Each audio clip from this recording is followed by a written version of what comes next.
Welcome to forest vlog. ನೋಡ್ರಿ, ಇವತ್ತು ಗಣಪತಿ ಹಬ್ಬ ಆದರೂ ನಮ್ಗೆ ರಜೆ ಇರೋದಿಲ್ಲ. ನಾವು ಕಾಡು ಸುತ್ತಕ್ಕೆ ಹೋಗ್ಬೇಕಷ್ಟು ಸುಮ್ಮನೆ.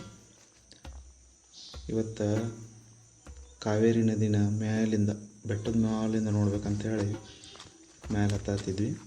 ಒಂದು 3 ಜನ ಇದ್ವಿ. ನೀರು ತುಂಬ್ಕೊಂಡು ಕುಡಿಯಾಕಂತೇಳಿ ಮೇಲೆ ಹತ್ತಿದ್ವಿ. ಆಲ್ಮೋಸ್ಟ್ ಬಂದ್ವಿ, ಸಮೀಪ ಬಂದ್ವಿ ಬೆಟ್ಟದ ಮೇಲೆ.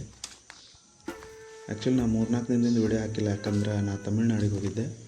ತಮಿಳ್ನಾಡಿಗೆ ಯಾಕೆ ಹೋಗಿದ್ದೆ, ಆ ತಮಿಳ್ನಾಡು ಪ್ರವಾಸ ಹೆಂಗಿತ್ತು ಮತ್ತು ಅಲ್ಲಿ ಫಾರೆಸ್ಟ್ ಹೆಂಗೈತಿ ಅದನ್ನೆಲ್ಲ ನಾನು ಮುಂದಿನ ವೀಡಿಯೋ ಸಂಬಂಧ ವೇಟ್ ಮಾಡಿರಿ, ಓಕೆನಾ. ಈಗ ಕಾಡು ನೋಡ್ರಿ, ಅವೆಲ್ಲ ತಮಿಳ್ನಾಡು ಬೆಟ್ಟಗಳಲ್ಲಿ ಕಾಣೋ.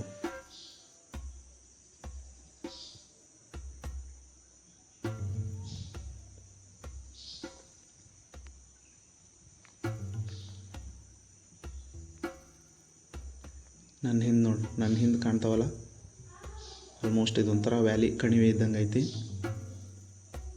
ಅಲ್ಲಿ ದೂರದಲ್ಲಿ ಕಾಣ್ತಾವೆ ನೋಡ್ರಿ, ಅವೆಲ್ಲ ತಮಿಳ್ನಾಡು ಬೆಟ್ಟಗಳು.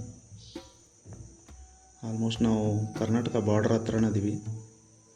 ಕಾವೇರಿ ನದಿ ನೋಡಿ ಟಾಪಲ್ಲಿ ಹೆಂಗೆ ಚೆನ್ನಾಗಿ ಕಾಣುತ್ತೆ. ಇಷ್ಟು ಮುಗಿಸ್ಕೊಂಡು ಹೊಂಟಿದ್ವಿ ಮನೆಗೆ. ಇನ್ನೇನು ಹೋಗ್ಬೇಕಾದ್ರೆ ಗಣಪತಿ ಹಬ್ಬ ನಮಗೆ ಆಣೆ ಸಿಕ್ಬಿಡ್ತು. ಕಾಡಲ್ಲಿ ಗಜಾನನ ದರ್ಶನ, ಆಣೆ ಕೈ ಮುಗಿದು ಅಲ್ಲಿಂದ ಜಾಗ ಖಾಲಿ ಮಾಡಿದ್ವಿ.